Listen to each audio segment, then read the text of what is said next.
नमस्कार दर्शकों, स्वागत है आपका हमारे इस विशेष कार्यक्रम में जिसका नाम है खबरों की खबर का सच। इस बार हम धरती के स्वर्ग कश्मीर के बारे में चर्चा करेंगे और साथ ही जानेंगे कि आखिर कैसे कश्मीर में स्वर्ग जैसी शांति स्थापित होगी। तो चलिए शुरू करते हैं आज की हमारी स्पेशल पड़ताल।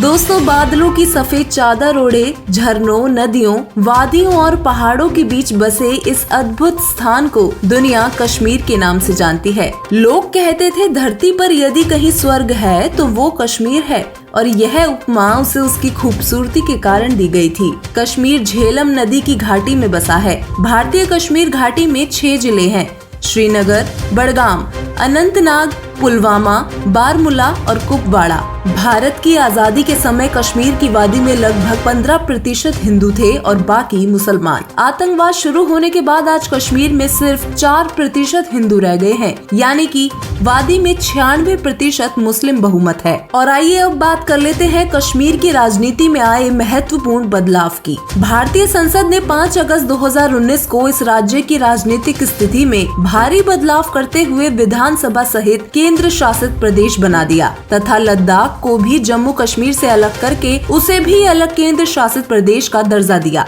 दुर्भाग्य ये है कि वर्तमान समय में कश्मीर का बंटवारा कई हिस्सों में हो चुका है। सन 1947 में पीओके यानी पाकिस्तान ऑक्यूपाइड कश्मीर और सन 1962 में अक्साई चिन कश्मीर से अलग हो गए। अगस्त 2019 में अनुच्छेद 370 के खत्म होने के साथ अनुच्छेद 35A भी खत्म हो गया। इसी के साथ जम्मू कश्मीर और लद्दाख को 2 अलग अलग केंद्र शासित प्रदेशों में तब्दील कर दिया गया। कश्मीर नगरी पहले से ही टूरिस्टों के लिए आकर्षण का केंद्र रही है। देश विदेश से सैकड़ों लोग प्रतिवर्ष यहाँ घूमने आते हैं, किंतु पिछले कई दशकों से कश्मीर में अशांति का माहौल होने से लोग यहाँ आने से भी डरते हैं। और आइए अब कश्मीर के इतिहास पर एक नजर डालते हैं। माना जाता है कि कश्मीर का नाम कश्यप ऋषि के नाम पर पड़ा था। कश्मीरी पंडितों की संस्कृति लगभग 6000 साल पुरानी मानी जाती है। इन्हें कश्मीर के मूल निवासी भी माना जाता है। माना जाता है कि 14वीं शताब्दी में तुर्किस्तान से आए एक क्रूर मंगोल मुस्लिम आतंकी दुलूचा ने 60,000 लोगों की सेना के साथ कश्मीर पर आक्रमण किया और कश्मीर में धर्मांतरण करके मुस्लिम साम्राज्य की स्थापना की। दुलूचा ने सैकड़ों नगरों और गांवों को नष्ट कर हजारों हिंदुओं का नरसंहार किया। हजारों हिंदुओं का धर्म परिवर्तन कर उन्हें जबरदस्ती मुस्लिम बनाया गया।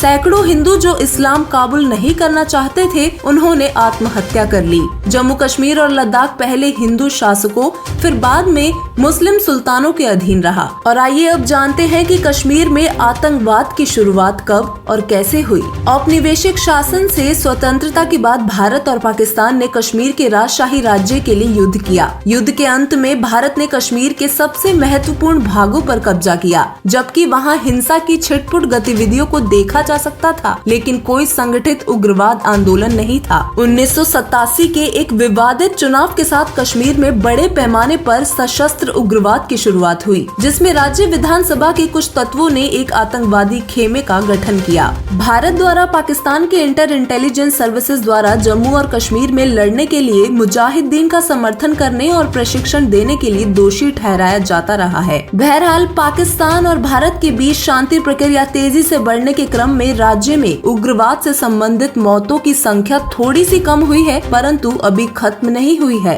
आतंकीय गतिविधियों का कारण है 3 देशों की विवादित सीमा। 3 देशों की विवादित सीमा होने के चलते यहाँ पर अक्सर आतंकीय गतिविधि होती ही रहती है। कश्मीर में रहने वाले आम नागरिकों के जीवन में अशांति का मूल कारण ये आतंकी गतिविधियां ही हैं। पिछले रविवार को कुलगाम में बिहार के 2 प्रवासी मजदूरों की हत्या इन आतंकी घटनाओं की ताज़ा कड़ी है। इससे एक दिन पहले शनिवार को ही उत्तर प्रदेश के एक कारपेंटर और बिहार के एक फेरी वाले की हत्या हुई थी। 24 घंटे में हुई इन 4 हत्याओं ने घाटी में रह रहे प्रवासी मजदूरों के बीच भय का माहौल बना दिया है। आतंकी हमलों के डर से प्रवासी मजदूर कश्मीर में वापस लौटने से इनकार कर रहे हैं। इन्हीं गतिविधियों के चलते 24 अक्टूबर को केंद्रीय गृह मंत्री अमित शाह ने 3 दिन का कश्मीरी दौरा किया। दौरे पर मंत्री जी ने कहा कि सरकार का उद्देश्य जम्मू कश्मीर से आतंकवाद का सफाया करने और नागरिकों की हत्याओं पर रोक लगाने का है। उन्होंने कहा कि किसी को इस केंद्र शासित प्रदेश में शांति और विकास को बाधित नहीं करने दिया जाएगा। कश्मीर में लोगों का जीवन आतंक और सदमे में बीत रहा है। नेताओं के लिए चुनावी मुद्दा बनने वाला कश्मीर आज भी मासूम नागरिकों की हत्या और चीखों से गूंज रहा है। आइए जानते हैं कि आखिर किस प्रकार सदियों से चल रहे इस हाहाकार को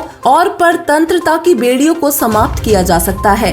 दोस्तों, कई भविष्य वक्ताओं का ये मानना है कि कश्मीर की समस्या का हल केवल अध्यात्म से ही निकाला जा सकता है। भविष्य वक्ताओं का कहना है कि एक महापुरुष के अद्वितीय आध्यात्मिक ज्ञान पर अमल करने से कश्मीर क्या पूरे विश्व में शांति व अमल कायम किया जा सकता है। उस संत के तत्व ज्ञान से पूरे विश्व को पुनः एक किया जा सकता है। ऐसे न्यूज की टीम ने पूर्ण परमात्मा के संविधान रूपी सदग्रंथों को जब टटोला तो पाया कि सभी धर्मों के सदग्रंथ बताते हैं कि तत्व ज्ञान केवल तत्वदर्शी संत ही प्रकट कर सकता है। तत्वदर्शी संत की भूमिका करने स्वयं पूर्ण परमात्मा कबीर साहिब जी धरती पर अवतार लेकर आते हैं। अधिक प्रामाणिकता के लिए हमने सुप्रसिद्ध भविष्यवक्ता और संतों की भविष्यवाणियों को भी खंगाला और पाया कि सभी ने एक ही महापुरुष के आगमन के बारे में बात कही है। वो महापुरुष और कोई नहीं, जगत गुरु तत्वदर्शी संत रामपाल जी महाराज जी हैं। हम ऐसा इसलिए कह पा रहे हैं क्योंकि संत रामपाल जी महाराज जी के तत्व ज्ञान का लोहा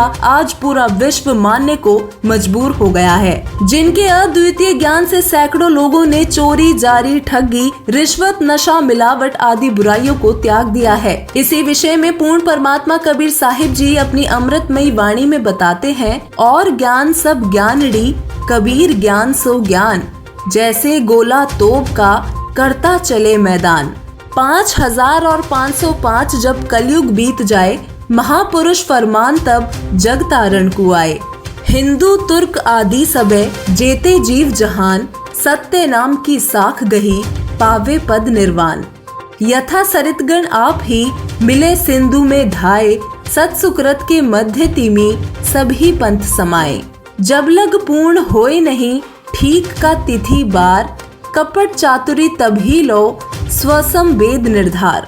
घर घर बोध विचार हो, दुर्मति दूर बहाए, कलयुग में सब एक होए, बढ़ते सहज सुभाए।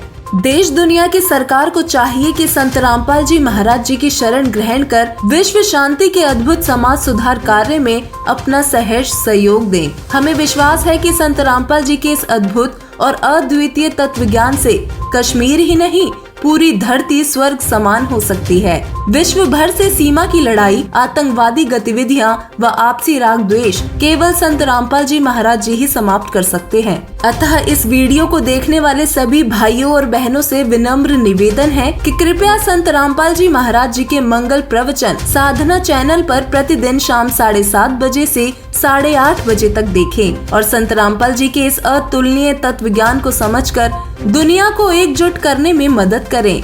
तभी धरती पर स्वर्ग समान सुख, शांति और सुरक्षा का माहौल होगा।